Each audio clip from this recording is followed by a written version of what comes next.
আধুনিক পদার্থবিজ্ঞান।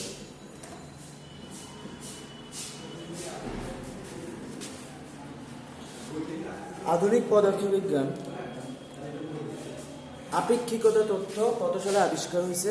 1905 সালে আপেক্ষিকতার তথ্য আবিষ্কার হয়েছে। এটা ভেরি ভেরি ইম্পর্টেন্ট। 1905 সালে আপেক্ষিকতার তথ্যের আবিষ্কারককে বিজ্ঞানী আইনস্টাইন। বিজ্ঞানী আইনস্টাইন আপেক্ষিকতার তথ্যের আবিষ্কারক। যখন আপেক্ষিকতার তথ্যটা উনি আবিষ্কার করছেন ওনার বয়স ছিল 26 বছর। এটাও ইম্পর্টেন্ট, 26 বছর। এই আপেক্ষিকতার তথ্য আবিষ্কারের জন্য বিজ্ঞানী আইনস্টাইন কত সালে নোবেল পুরস্কার পাইছে? 1916 সালে। 1916 সালে বিজ্ঞানী আইনস্টাইন আপেক্ষিকতার তথ্যের জন্য নোবেল পুরস্কার পাইছে। এটা ইম্পর্টেন্ট। প্রসঙ্গ কাঠামো।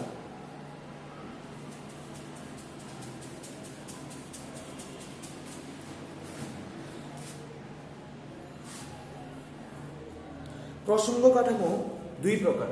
কাঠামো হলো দুই প্রকার, একটা হলো জড় কাঠামো আর একটা অজড় কাঠামো। জড় কাঠামো কি? জড় কাঠামো হলো যে কাঠামোতে জড়তার সূত্র এবং নিউটনের গতির সূত্রগুলো মেনে চলবে। যে কাঠামোতে জড়তার সূত্র এবং নিউটনের গতির সূত্রগুলো প্রযোজ্য হবে ওই কাঠামোটা হলো জড় কাঠামো। জড় কাঠামোকে অভ্যন্তরীণ কাঠামো অথবা গ্যালিলিও কাঠামো বলা হয়। অভ্যন্তরীণ কাঠামো অথবা গ্যালিলিও কাঠামো বলা হয়। এটা ইম্পর্টেন্ট। অভ্যন্তরীণ কাঠামো অথবা গ্যালিলিও কাঠামো বলা হয়। অজড় কাঠামো। অজড় কাঠামো হলো যে কাঠামো নিউটনের গতির সূত্র এবং জড়তার সূত্রগুলো মেনে চলবে না। যে কাঠামোতে নিউটনের গতিসূত্র এবং জড়তার সূত্রগুলো প্রযোজ্য হবে না ওইগুলো হলো অজড় কাঠামো।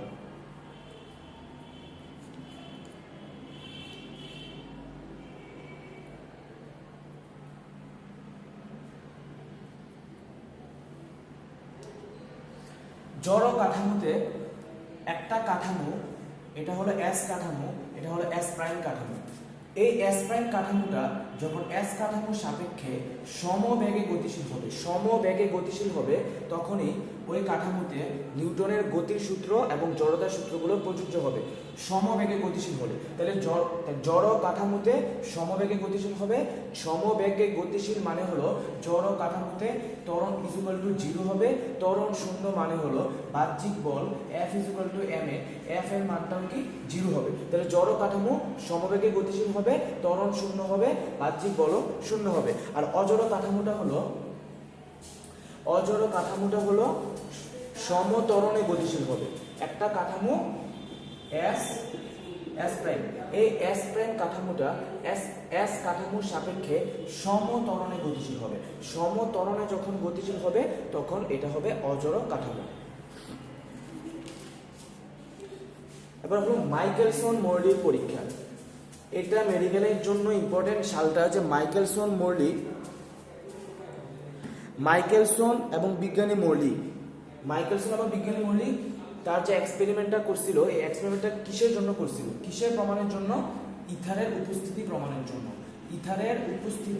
প্রমাণের জন্য। কিন্তু মাইকেলসন এবং মর্লি তার এই পরীক্ষাটা সম্পূর্ণ করার পর সে দেখছে যে ইথার বলতে পৃথিবীতে কিছু নাই। তার মানে মাইকেলসন মর্লির যে পরীক্ষা এই পরীক্ষাটা হলো না বোধক পরীক্ষা। পরীক্ষাটা কি? না বোধক পরীক্ষা। পৃথিবী ইথার মাধ্যমের সাপেক্ষে কত বেগে বিচরণ করে? পৃথিবী ইথার মাধ্যমের সাপেক্ষে 30 কিলোমিটার পার সেকেন্ড বেগে বিচরণ করে। এটা মেডিকেলের জন্য ইম্পর্টেন্ট। পৃথিবী ইথার মাধ্যমের সাপেক্ষে 30 কিলোমিটার পার সেকেন্ড বেগে বিচরণ করে। মাইকেলসন এবং মর্লি তার পরীক্ষাটা সম্পূর্ণ করার পর কি কি বিষয় উপনীত হয়েছে? 3টা বিষয়ে। এক নম্বরটা কি? ইথার মাধ্যম বলতে কিছু নাই। 2 নম্বরটা কি? 2 নম্বরটা হলো গ্যালিলিও রূপান্তর সঠিক নয়। 3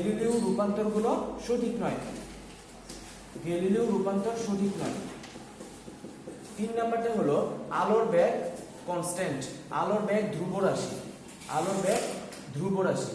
এই 3টা জিনিস মাইকেলসন এবং মর্লি তার পরীক্ষা সম্পন্ন করার পর উনি বলছে যে ইথার মাধ্যম বলতে কিছু নাই, গ্যালিলিও রূপান্তর সঠিক নয়, আলোর বেগ কনস্ট্যান্ট, মানে আলোর বেগ ধ্রুবরাশি, আলোর বেগ যে কোনো মাধ্যমে, আলোর বেগ যে মাধ্যমেই হোক, সকল মাধ্যমে, শূন্য মাধ্যমে 3 মিটার/সেকেন্ড বেগে চলে এবং এটা কখনো পরিবর্তন হবে না। এই তিনটা জিনিস মাইকেলসন এবং মর্লি তার এক্সপেরিমেন্ট সম্পন্ন করার পর উনি বলছে, তাই এই তিনটা জিনিস তোমাদের মুখস্থ করতে হবে।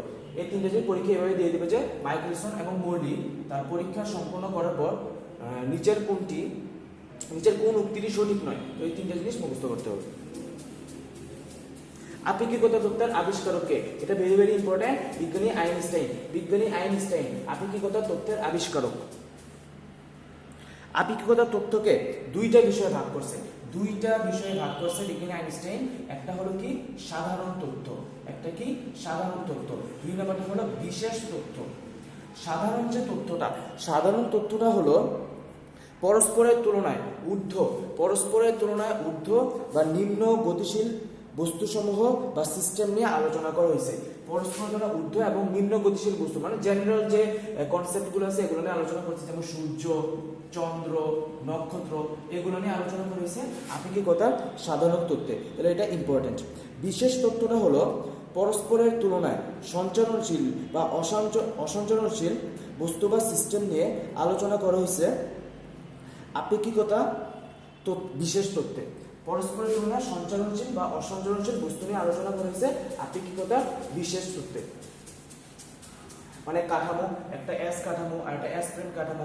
এস প্রাইম কাঠামোটা এস কাঠামোতে সমবেগে গতিশীল, ত্বরণে গতিশীল, সঞ্চালনশীল বা অসঞ্চালনশীল, এগুলো বিষয়ে আলোচনা করছে আপেক্ষিকতার বিশেষ তত্ত্বে। তো সাধারণ তত্ত্বটা একদম সিম্পল কনসেপ্ট, ঊর্ধ্ব বা নিম্ন গতিশীল বস্তুসমূহ নিয়ে আলোচনা করা হয়েছে, সিস্টেম নিয়ে, মানে সূর্য, চন্দ্র, নক্ষত্র। আর বিশেষ তত্ত্ব হলো পরস্পরের তুলনায় সঞ্চালনশীল বা অসঞ্চালনশীল বস্তু নিয়ে আলোচনা করা হয়েছে। আপেক্ষিকতার স্বীকার্য দুইটা।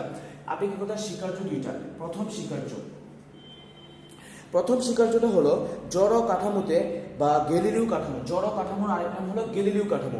জড় কাঠামো বা গ্যালিলিও কাঠামোতে পদার্থবিজ্ঞানের সকল সূত্র মেনে চলবে। তাহলে জড় কাঠামো কোনটা আমি বলছিলাম, যে জড় কাঠামো হলো একটা কাঠামোর সাপেক্ষে যখন আরেকটা কাঠামো সমবেগে গতিশীল হবে, সমত্বরণে না, সমবেগে গতিশীল হবে, যেখানে ত্বরণ হবে জিরো, বাহ্যিক বল হবে জিরো।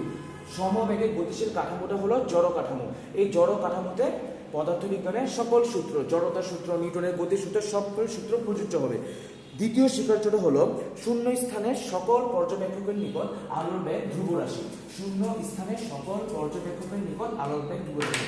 যে মানে যদি একটা পর্যবেক্ষক একটা কাঠামোতে থাকে এবং ওই কাঠামোটা যদি গতিশীল হয়, তো ওই গতিশীল কাঠামোতেও আলোর বেগটা কি কনস্ট্যান্টই থাকবে, 3 to 10 তারপরে একটা কাঠামোতে যদি একটা ব্যক্তি স্থির থাকে, ওই স্থির কাঠামোতেও আলোর বেগটা কনস্ট্যান্টই থাকবে। কিন্তু মাধ্যমের প্রকৃতি যদি কাচ মাধ্যম হয়, বায়ু মাধ্যম থেকে কাচ মাধ্যমে গেলে কিন্তু আলোর বেগ কমে যায়। মাধ্যমের প্রকৃতির উপর আলোর বেগ ডিপেন্ড করে। কিন্তু শূন্য মাধ্যমে সকল পর্যবেক্ষকের নিকট আলোর বেগটা ধ্রুব।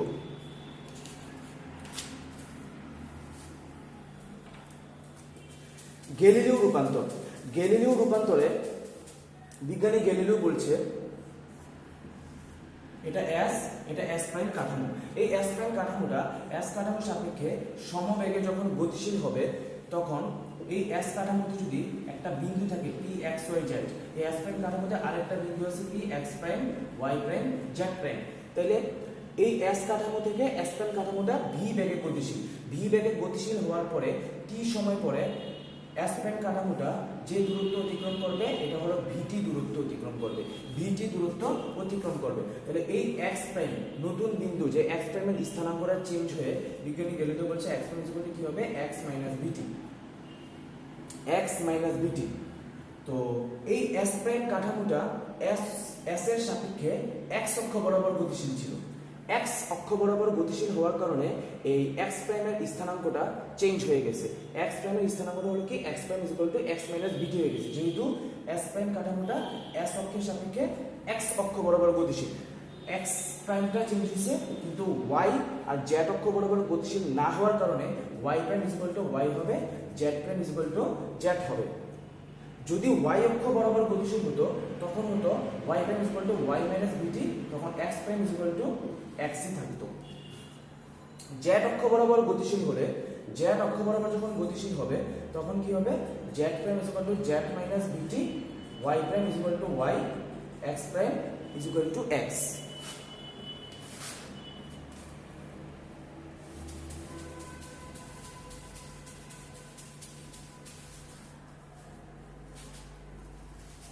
তাহলে গ্যালিলিও কি বলছে, যখন একটা কাঠামো এস কাঠামোটা যখন এস প্রাইম কাঠামোটা যখন এস কাঠামোর সাপেক্ষে ভি সমবেগে গতিশীল হবে, ভি সমবেগে গতিশীল হবে এক্স অক্ষের সাপেক্ষে, তখন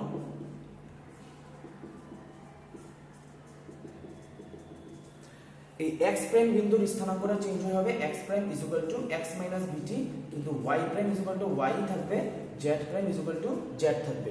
যদি ওয়াই অক্ষ বরাবর গতিশীল হয় তখন আমরা Y prime is equal to Y minus BT, X prime is equal to এক্সই থাকবে, Z prime is equal to Z থাকবে।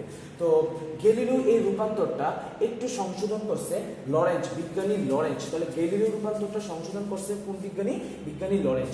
বিজ্ঞানী লরেঞ্জ কেন সংশোধন করছে? কারণ গ্যালিলিও রূপান্তর অনুসারে বিদ্যুৎ চুম্বকীয় তরঙ্গের যে সূত্রগুলো, বিদ্যুৎ এবং চুম্বকীয় যে তরঙ্গের সূত্রগুলো, এই তরঙ্গের সূত্রগুলো গ্যালিলিও রূপান্তর অনুসারে কাঠামোতে প্রযোজ্য হয় না। বিদ্যুৎ এবং চুম্বকীয় তরঙ্গের সূত্রগুলো চেঞ্জ হয়ে যায় কাঠামো চেঞ্জ করলে। সেই জন্য বিজ্ঞানী লরেঞ্জ বলছে যে জড় কাঠামোতে বিদ্যুৎ এবং চুম্বকীয় তরঙ্গের সকল সূত্র, নিউটনের সকল সূত্র, পদার্থবিজ্ঞানের সকল সূত্র প্রযোজ্য হবে।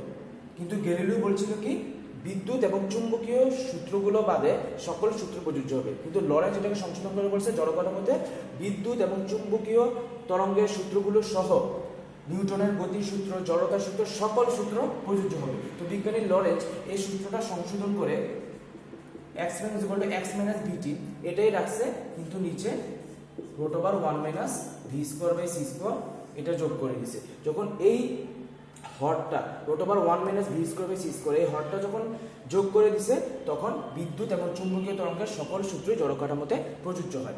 তাহলে গ্যালিলিওতে ছিল x prime is equal to x minus vt, আর বিজ্ঞানী লরেঞ্জ এটাকে সংশোধন করে বলছে কি, বিজ্ঞানী লরেঞ্জ এটাকে সংশোধন করে বলছে x prime is equal to x minus vt root over 1 minus v square by c square. এখন যদি কোনো বস্তু আলোর বেগে চলে, তাহলে বিজ্ঞানী লরেঞ্জ এবং গ্যালিলিও দুইটা রূপান্তর সেম হবে। যদি কোনো বস্তু আলোর বেগে চলে, বিজ্ঞানী লরেঞ্জ এবং গ্যালিলিও রূপান্তর দুইটাই সেম হবে, কারণ তখন হয়ে যাবে কি x প্রাইম